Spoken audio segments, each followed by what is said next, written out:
Well, hello. Today is Wednesday, February 13th, 2019, and this is Nahid and my summary of what we talked about on our business development class. So we talked about a book called The Challenger Sale, and we probably will discuss this book a few times this year on our business development class because it's pretty important. It sort of represents the latest thinking in selling. It's based on a lot of research, and I read about half the book before we got on the call.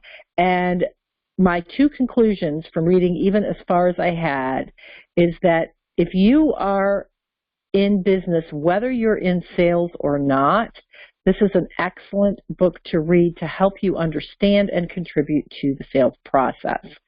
If you're in sales, it's kind of a must read.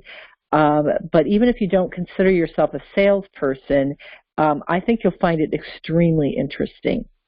The other thing is even though this book is written for enterprise companies and enterprise sales systems, as a one-person business reading it, I got insights that will help me be more effective in differentiating myself among other coaches and in selling. And so I would highly recommend it. It's not a long read. It took me about, 3 hours to read about half the book. And I think overall the book's about a 4 or 5 hour read.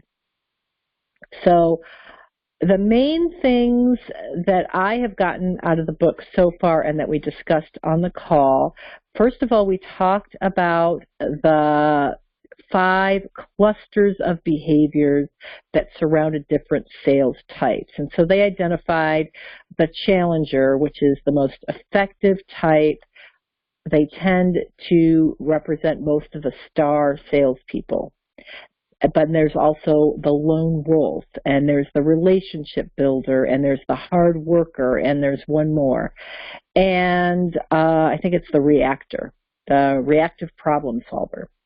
So these profiles are based on behavioral clusters or skill clusters, kind of the go-to behaviors that people tend to rely on mostly when they're in a sales position.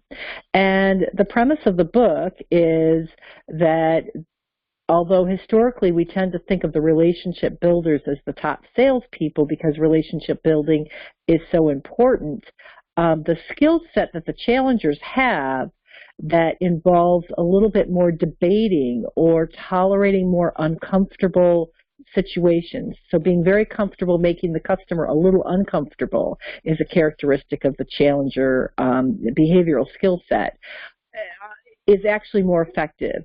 And so the book doesn't really tell you that you only need to have challengers in your organization, but it tells you that these are the skills and you can teach them to your sales force, and that will make them all effective. The other thing that struck me, though, is that this is not an endeavor that you can take and just teach it to sales reps. The whole company has to be behind it. The marketing department really has to be clear on what the core differentiators of the organization are and what the core competencies of the organization are, really, in order for the sales reps to follow this system effectively. So it's not something that you can just say, boom, I'm going to implement, although with someone like me, a one-person business, it's actually much easier. So the behaviors that they attribute to the challenger, they call teach, tailor, and take control. And since I've only gotten about halfway through the book, I've only read most of the teach part.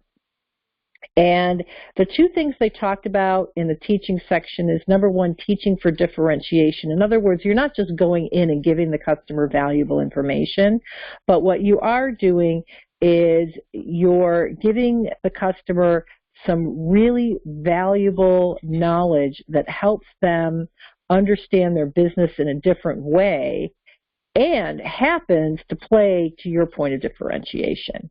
So that actually takes some time to think through and to craft. And then there's this pitch that is very extensively prepared for. But also, once you get more skilled at it as a salesperson, you can improvise and kind of flow with and be more and more effective as you learn it. And one of the things that struck me as I read this book is that I got it very quickly as a customer and as a person who goes in and sells my services. And I was able to imagine situations with clients that I have or prospective clients that I have and how I talk to them about the kinds of things I can do in their organizations. And it immediately helps me understand the parts of what I say that my prospects would actually be interested in, and that also would help them see how I would be the best value for them and the best person to help partner with them to help move them to the next level. But as a customer, I have recently bought some services from an organization that challenged me.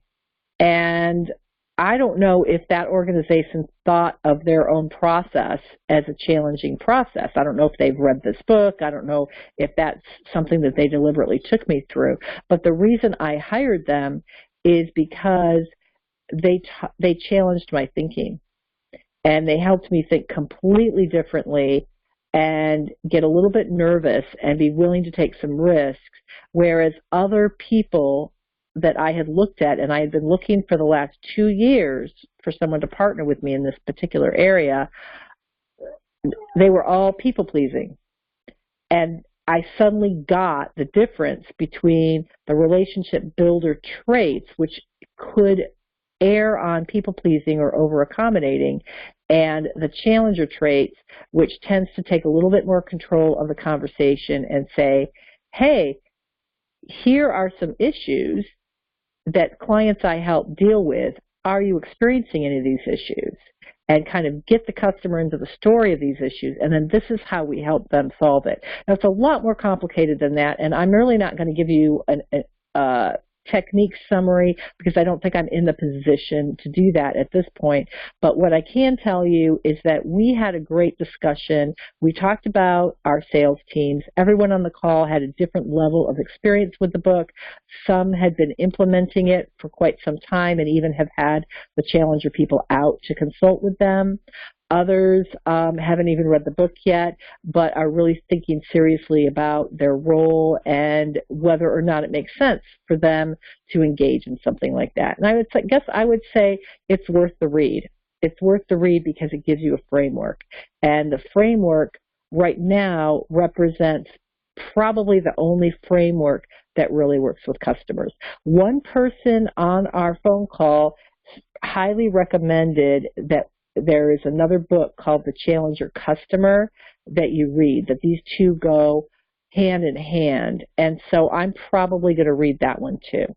So that is the summary of our discussion. It's very interesting. And for those of you who missed the class, just keep thinking about when it comes to the business development side of what you do, what do you want to learn? What do you want to talk about? What do you want to discuss?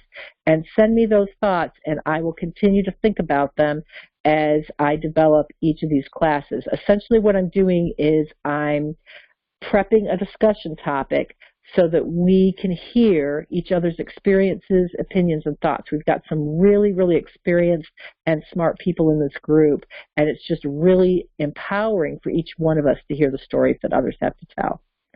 So thanks again, and hopefully this overview gave you a sense for what you missed, if you did miss it, and we hope to see you on the call or hear you on the call next time.